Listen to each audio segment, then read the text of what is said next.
বাংলাদেশের সাথে ভারতের সম্পর্ক এমন একটা জায়গায় পৌঁছেছে যার দায় যেমন ডক্টর মোহাম্মদ ইউনূসকে নিতে হবে, তেমনিভাবে তার ফল ভুগতে হবে সমগ্র বাংলাদেশিদের। এটা এখন স্পষ্ট হয়ে গেছে, কারণ অবৈধভাবে ক্ষমতা দখল করার পর থেকে ডক্টর ইউনূসের ধারণা হয়েছে তিনি নবাব আলীবর্দী হয়ে গেছেন। তিনি বাংলা, বিহার, উড়িষ্যা সব শাসন করবেন, তার সাথে আরো যোগ করে নেবেন ভারতের নর্থ ইস্টার্নের 7টা স্টেট। সেখান থেকে তিনি দৃষ্টি দেবেন নেপালের দিকে, ভুটানের দিকে, সিকিমের দিকে, সবকিছু তিনি দখল করে নেবেন। সেভাবে তিনি এখন মানচিত্র বানিয়ে তার রাজ্যের লোকেরা বাইরে প্রচার করছে যে ভবিষ্যতের বৃহৎ বাংলা সুলতানাত, তার সুলতান হবেন মোহাম্মদ ইউনূস।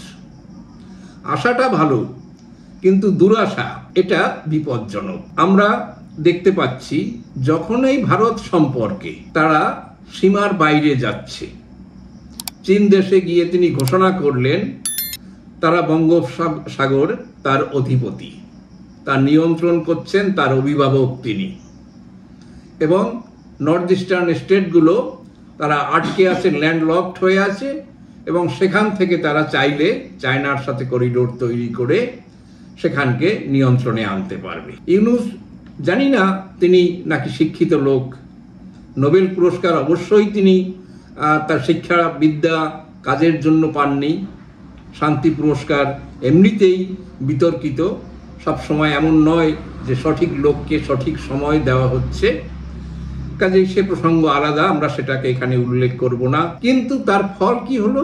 চায়নায় গিয়ে, চীনে গিয়ে তিনি যখন দেখালেন, আসল ব্যাপারটা অনেকে জানে, প্রচার করলেন, প্রচুর পরিমাণে ঢক্কা নিনাদ হলো যে চায়না তাকে প্লেন পাঠিয়ে, বিশেষ ধরনের বিমান পাঠিয়ে তাকে নিয়ে যাচ্ছে। কিন্তু শেষ পর্যন্ত দেখা গেল কি, যে তিনি একটি বিমান ভাড়া করে, চীন দেশের এক কোম্পানির একটি প্রাইভেট বিমান, তা ভাড়া করে ওখানে পৌঁছেছেন। অর্থাৎ টাকাটা গুনেছে বাংলাদেশের লোকেরা, কিন্তু প্রচার করেছেন চীন তাকে নিয়ে যাচ্ছে, মহাসম্মান তাকে দিচ্ছেন, এবং সেই উৎসাহে তিনি একেবারে ফেটে পড়লেন, বললেন যে একেবারে ভারতকে তোমরা এবারে দখল করে নাও, আমরা সাথে আছি। এরকম একটা মেজাজ দেখাতে শুরু করলেন। কি হলো? ভারত একটা ফাঁস ইউনূসের গলায় টেনে দিলেন।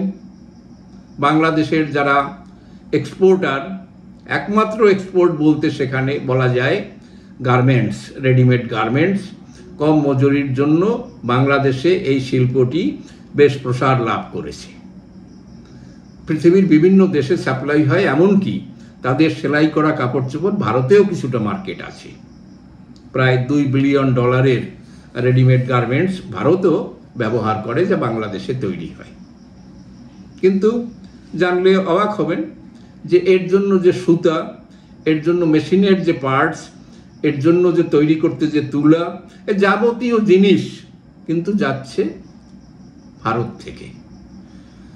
কিন্তু কি করা হলো? ভারত বলে দিলেন যে হ্যাঁ ঠিক আছে, তুমি চায়নার সাথে দহরম মহরম করছো, বাড়াচ্ছ, আমরাও তোমাকে ভারতের মাধ্যমে তোমরা যে এক্সপোর্ট করতে, তোমাদের মালপত্র বিদেশে পাঠাতে, সেটা আমরা বন্ধ করে দেব। ভারত তাদের নিজস্ব কারণ অবশ্যই দেখিয়েছে, অফিসিয়ালি যেটা দেখাতে হয়। এই বিষয়টা অনেকের কাছে জানা নেই। তা হলো যে ভারত বাংলাদেশে তৈরি রেডিমেড গার্মেন্টস ভারতের ল্যান্ড বর্ডার দিয়ে এসে তা কখনো কলকাতা এয়ারপোর্ট, কখনো দিল্লি এয়ারপোর্টে পৌঁছায়, সেখান থেকে এয়ার কার্গোতে করে পৃথিবীর বিভিন্ন দেশে তাদের যে ডেস্টিনেশন সেখানে পৌঁছে দেওয়া হয়। কিন্তু সেটাকে ভারত বন্ধ করে দিতে এক্সপোর্টারদের মধ্যে একটা হায় হায় পড়ে গেল।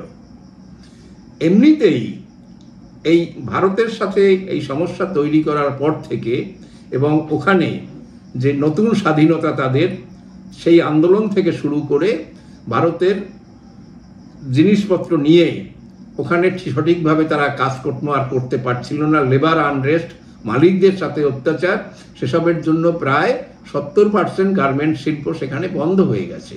তারপরেও যেটুকু টিকে ছিল তাও আবার ভারতের ওই এক ধাক্কায় সেটা বন্ধ হতে যাচ্ছে।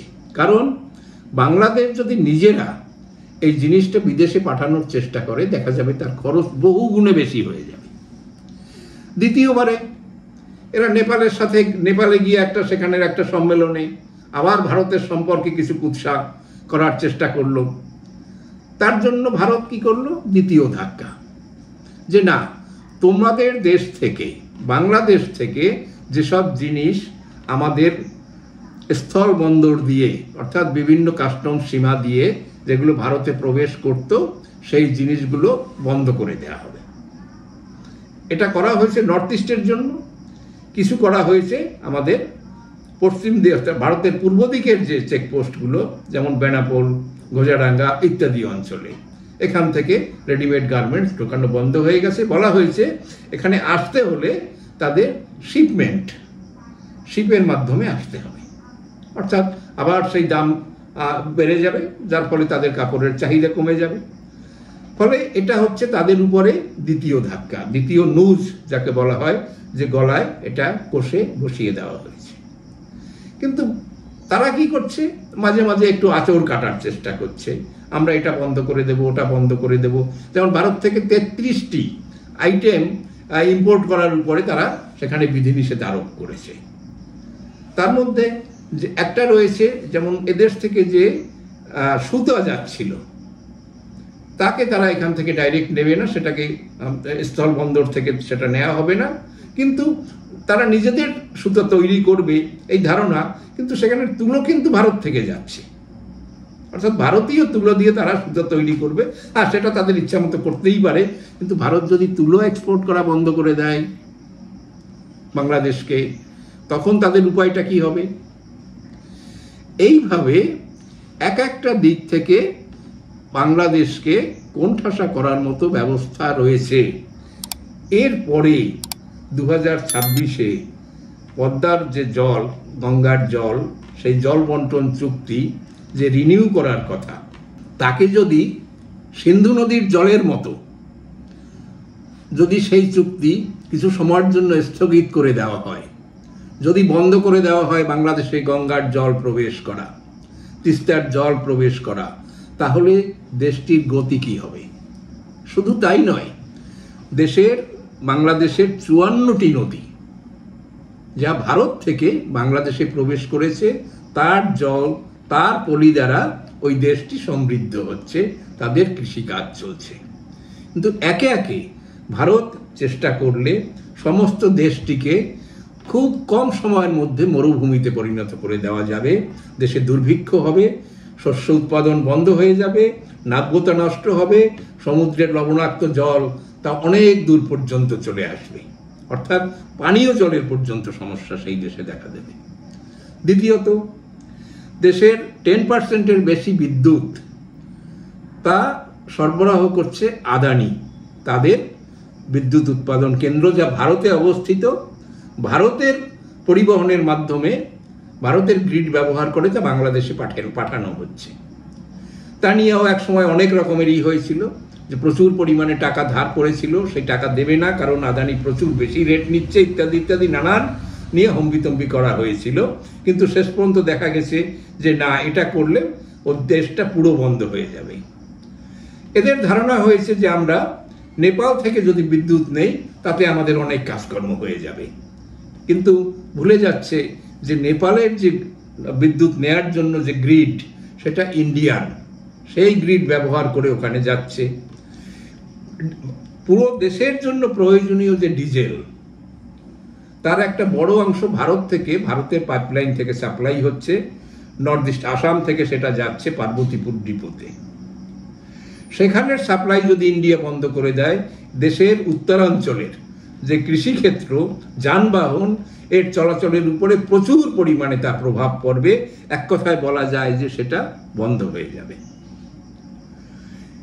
অন্য একটা জিনিস দেখা যাচ্ছে যে যখন পাকিস্তান এবং ভারতের মধ্যে কনফ্লিক্ট দেখা গেল, ভারত বিভিন্নভাবে পাকিস্তানকে আক্রমণ করলো, তাদের সেই সন্ত্রাসবাদীদের ডেরাগুলোকে একের পর এক উড়িয়ে দিল, বিমান ঘাঁটিগুলোকে একের পর এক ভেঙে দিল, তখন অপপ্রচার বাংলাদেশ থেকে প্রচুর পরিমাণ শুরু হলো, কিনা আমরা ভারত তা পাকিস্তানের কাছে ক্রমাগত হেরে যাচ্ছে নানানভাবে, নানান কৌশলে।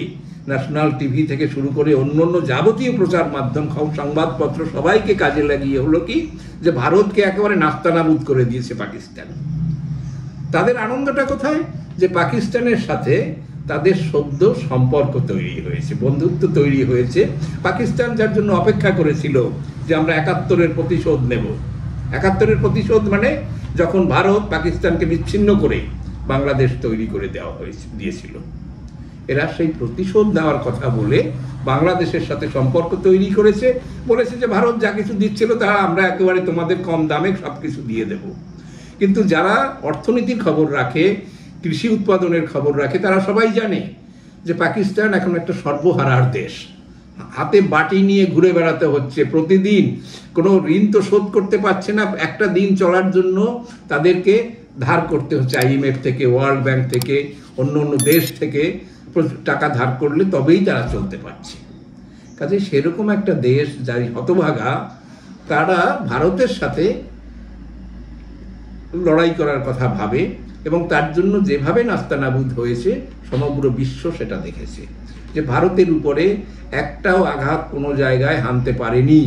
কিন্তু বাংলাদেশের মুখে মুখে সেটা এতটাই হয়েছে যে ভারত একেবারে পাকিস্তানিদের হাতে এবারে একেবারে অস্ত গিয়েছে। তো যাই হোক, এইভাবে বাংলাদেশ আর একটা কাজ শুরু করেছে, সে হলো পাকিস্তানের ISI এবং মিলিটারির কিছু দুষ্কৃতী তাদেরকে ডেকে এনে বাংলাদেশের যেসব দুষ্কৃতিকারীরা রয়েছে, যেসব ইসলামপন্থী লোকেরা রয়েছে, তাদেরকে ট্রেনিং দিয়ে ভারতের বিরুদ্ধে কাজে লাগাবে বলে বিভিন্ন জায়গায় ক্যাম্প তৈরি করেছে, বিভিন্ন সংবাদ মাধ্যম সেগুলো দেখিয়েছে। এবং সেটা হয়েছে যে বাংলাদেশের পূর্বাঞ্চলের সীমান্তবর্তী এলাকায় এই ক্যাম্পগুলো হয়েছে। কিছুটা হয়েছে নর্থ বেঙ্গলে, রংপুর ইত্যাদি জেলায়, যেটা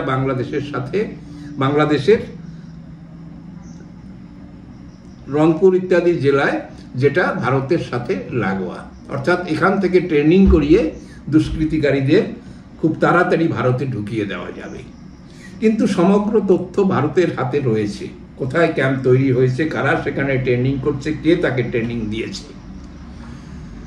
পাকিস্তানকে আক্রমণ করার পরে যদি বাংলাদেশ না শেখে যে তাদের উপরে কত সহজে ভারতে বসে বাংলাদেশে না ঢুকে তাদের সমস্ত ক্যাম্প, যা কিছু প্রশিক্ষণ কেন্দ্র, যে কোনো জায়গা, মিলিটারি বেজ, এয়ারফোর্স বেজ, সমস্ত কিছু ভারত সহজে উড়িয়ে দিতে পারবে এবং তার জন্য কারোর সাহায্য নিতে হবে না। সেই অভ্যর্থ অস্ত্রগুলো ভারত নিজেরাই তৈরি করেছে। ভারত দেখিয়েছে, ভারতের ডিফেন্স ডিপার্টমেন্ট, যে তুরস্ক, চীন, আমেরিকা যে ধরনের অস্ত্রশস্ত্র তৈরি করেছিল, পাকিস্তানকে বিক্রি করেছিল, তা এই সময় পাকিস্তানের কোনো কাজে লাগে নাই। ভারতের নিজস্ব অস্ত্রশস্ত্র দ্বারা তারা সেগুলোকে একেবারে কুপকাত করে ফেলেছে। এর জন্য কয়েকটা নাম বলার প্রয়োজন যদি থাকে, ব্রহ্মস, পিনাকা, ভারতের যে আমাদের নতুন কেনা রাফাল, যা এখানে ব্যবহারই করতে হয়নি, এই ধরনের, এবং তাদের S-400 যাকে সুদর্শন চক্র বলা হয়েছে, এই ধরনের যে অস্ত্রগুলো, সেগুলো বাংলাদেশের ক্ষেত্রে ব্যবহার করলে বাংলাদেশের এই যত হম্বিতম্বি একদিনে গুছিয়ে নিতে পারবে। অর্থাৎ সমগ্র দিক থেকে ভারত যে দেশটিকে ঘিরে রেখেছে, তারা স্বপ্ন দেখছে ভারতের অংশ দখল করবে, তাদের ম্যাপ বড় বানিয়ে নেবে, চিকেন নেক বলে তারা লাফালাফি করছে, সেটা কেটে দেবে, সেখান থেকে তারা অন্য জায়গায় ঢুকে পড়বে, তারা নর্থ ইস্টের দেশগুলোর সাথে যোগাযোগ করে নেবে। কিন্তু ওই সামগ্রিকভাবে এই অঞ্চলগুলোকে ডেভেলপ করা, নতুন করিডোর তৈরি করা, তারা মিয়ানমারের সাথে ভারতের যে পুরনো প্রজেক্ট ছিল সেটাকে ডেভেলপ করা এবং নিজের দেশের অভ্যন্তর থেকে নিজেদের নতুন ব্যবস্থা তৈরি করা মোটেই সময় লাগবে না। বরং বাংলাদেশের বোঝা উচিত ছিল যে নর্থ ইস্টের সাথে যোগাযোগের জন্য রেল বা সড়ক পথের যে ব্যবস্থা, যে করিডোরের জন্য ভারত বিনিয়োগ করছিল, সেটা করলে তাদের নিজস্ব সুবিধা যেমন হতো, তেমনিভাবে এখান থেকে প্রচুর পরিমাণ তাদের ইনকাম হতো। কারণ এই যে রাস্তাঘাটগুলো এক দেশ থেকে আরেক দেশে যাওয়ার জন্য যে ব্যবহার করা হয়, তার জন্য সেই দেশকে টাকা পয়সা দিতে হয়। যেমন পাকিস্তান যেমন ভারতের বিমান পরিবহনের জন্য তারা রাস্তা বন্ধ করে দিয়েছে, এয়ার এক্সপ্রেস বন্ধ করে দিয়েছে, তাতে কিন্তু পাকিস্তানের লাভ যেটা, তার চেয়ে ক্ষতি অনেক বেশি। কারণ ভারত থেকে তারা প্রচুর পরিমাণে টাকা তার জন্য পেত। ঠিক আছে, সে আপৎকালীন অবস্থায় সেটা ভারতও বন্ধ করে দিয়েছে, কিন্তু বাংলাদেশের ক্ষেত্রে যদি এটা বন্ধ করে দেওয়া হয়, তাহলে বাংলাদেশের অবস্থাটা কি দাঁড়াবে? তারা দেশ থেকে কোথায় বেরোবে? তাদের এক্সপোর্টস গুড সেটা নিয়ে কোথায় যাবে? তাদের প্যাসেঞ্জার যারা দুবাই যাচ্ছে, যারা গালফ কান্ট্রিগুলোতে প্রতিনিয়ত যাতায়াত করছে, তারা কোথা থেকে যাবে? কাজেই এইসবগুলো ভাবার মতো যে লোক বা ইউনুসের পরামর্শদাতা কেউই বাংলাদেশকে দেখা যায়নি। এখানে বাংলাদেশের লোককে সচেতন হতে হবে যে ইউনুস খুব একটা সাময়িক সময়ের জন্য এসে সে নিজেকে সিরাজউদ্দৌলা ভাবছে, সে নিজেকে আলীবর্দী ভাবছে, সে ভারত সহ বড় একটা রাষ্ট্রের সে সম্রাট হবে, সে স্বপ্ন দেখছে। কাজেই এই স্বপ্ন উর্বর মস্তিষ্ক প্রসূত বলতেই হবে, এবং এখান থেকে বাংলাদেশের লোকের কোনো সুবিধা হবে না, বরং একটু লাফালাফি করলে যে কোনো সময় সমগ্র বাংলাদেশকে ভারত পিষে মেরে ফেলতে পারবে। সেই দুর্দিন না আসুক, আমরা সেটা চাই না। আমাদের প্রতিবেশী ছোট দেশ, তারা তাদের মতো করে বেঁচে থাকুক, তারা ভালো থাকুক, এটা যেমন চাই, কিন্তু ভারতের ক্ষতি করার জন্য কোনো চেষ্টা করলে ভারতের হাত থেকে তাদের বাঁচার কিন্তু কোনো উপায় নেই, এটা মনে রাখতে হবে।